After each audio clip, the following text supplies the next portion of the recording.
Join us as we travel back in time to revisit these 10 old restaurants that we miss from the past. Part 4. Ready?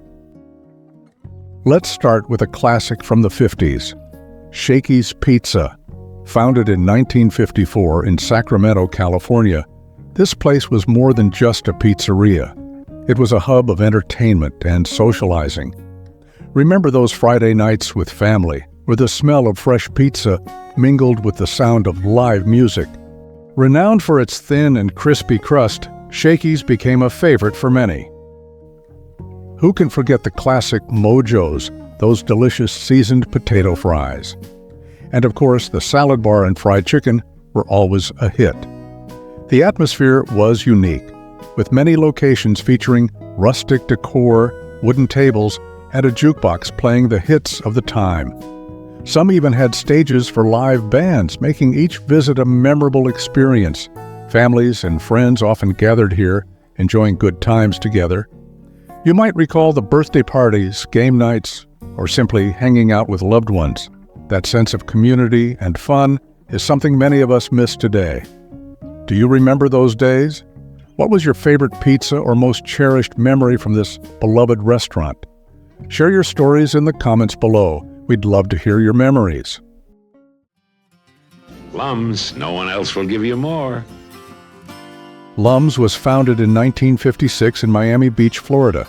It started as a small snack bar but quickly expanded into an American family restaurant chain. In the 70s, this famous restaurant was a popular spot for hot dog and traditional dish lovers. It was known for its beer-steamed hot dogs, which had a unique and irresistible flavor. Besides hot dogs, Lum's offered a variety of classic dishes, including sandwiches, ribs, and seafood.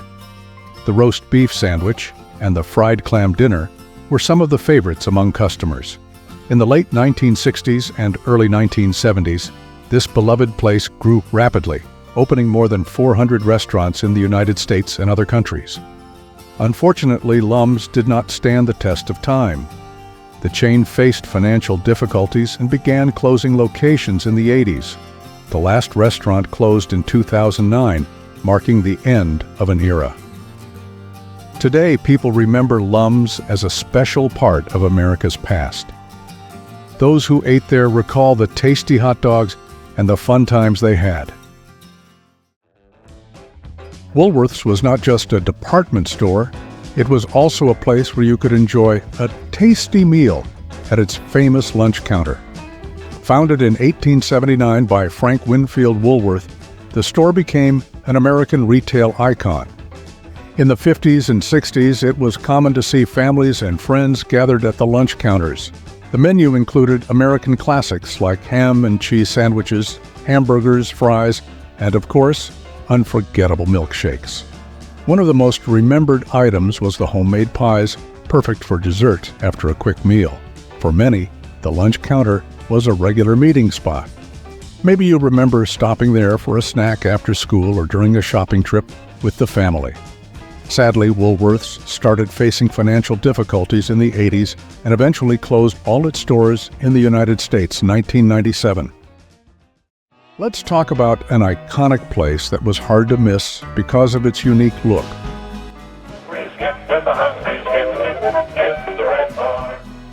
Founded in the early 60s in Ohio, it quickly expanded to more than 300 locations in the United States, Canada, and Australia. The coolest feature was the shape of the buildings, which really looked like big red barns. This restaurant was famous for its burgers, fried chicken, and the well-loved Big Barney and Barnbuster, which competed with McDonald's Big Mac. They also offered fresh salads and tasty sides like crispy fries and creamy milkshakes. The Barnbuster, a burger with a big piece of melted cheese, was a favorite among customers. The atmosphere was special, with wooden beams and red and white colors. It was easy to recognize one. Many locations had play areas for kids, making visits fun for the whole family. The setting was friendly and welcoming, perfect for a family meal or a quick stop.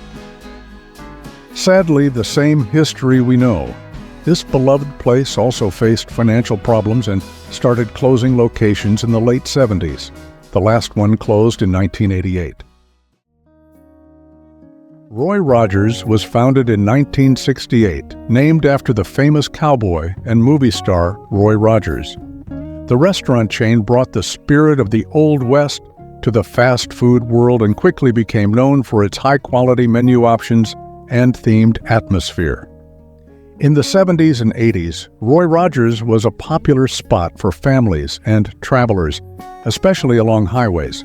Famous for its roast beef sandwiches, burgers, and fried chicken, the Double R-Bar Burger, which featured a burger topped with roast beef, was a customer favorite. Another highlight was the Fixings Bar, where customers could customize their sandwiches with a variety of toppings. Although the restaurant faced financial difficulties in the 90s, resulting in the closure of many locations, the brand still exists.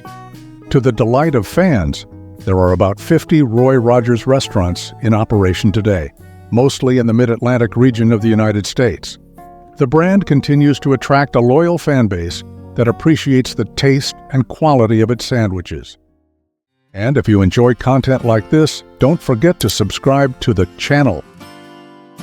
Mr. Steak was founded in 1962 in Denver, Colorado. In the 70s and 80s, Mr. Steak stood out as one of the top family steakhouse chains in the United States, becoming synonymous with great steaks.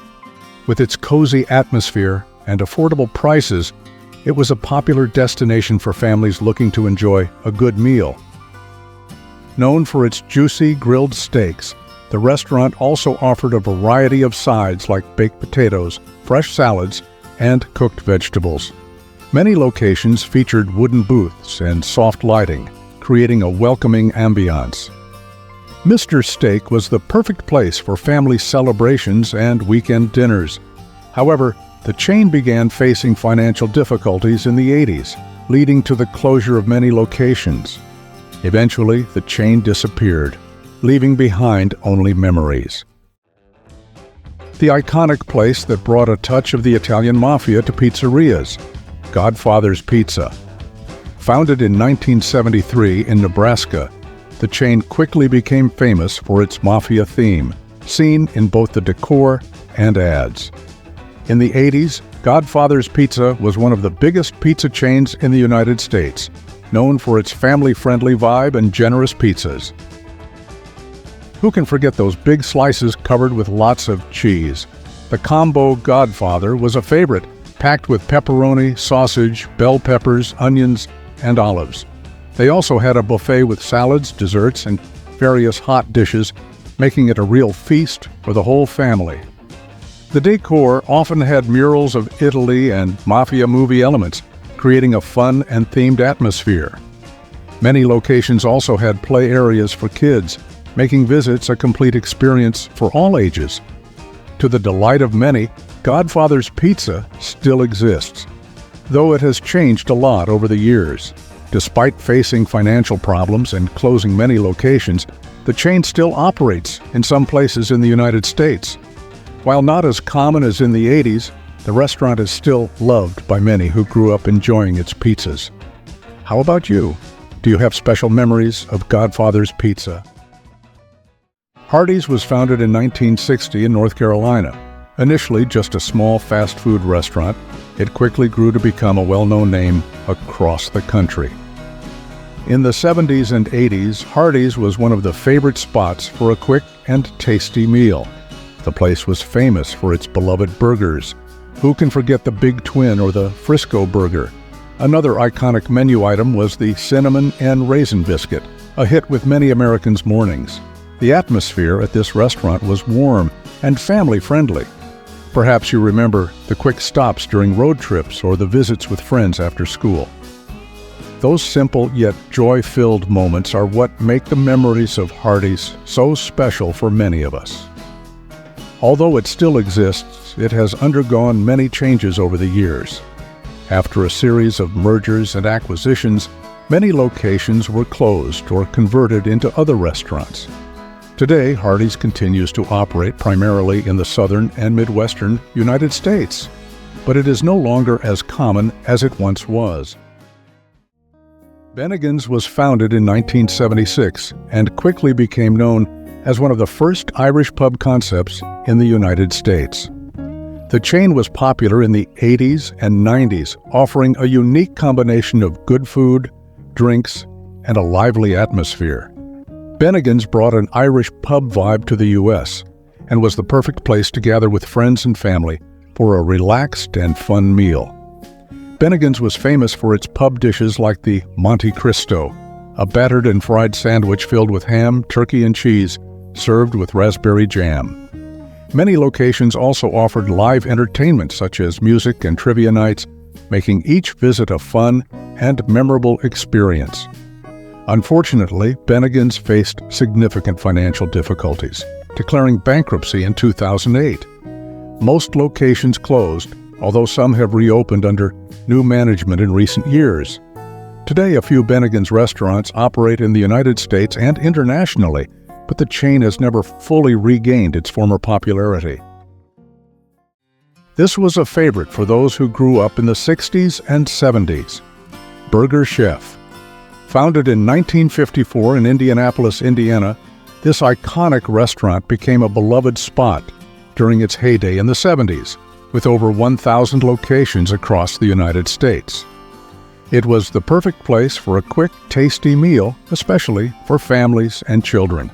Burger Chef was one of the pioneers of the kids' menu concept.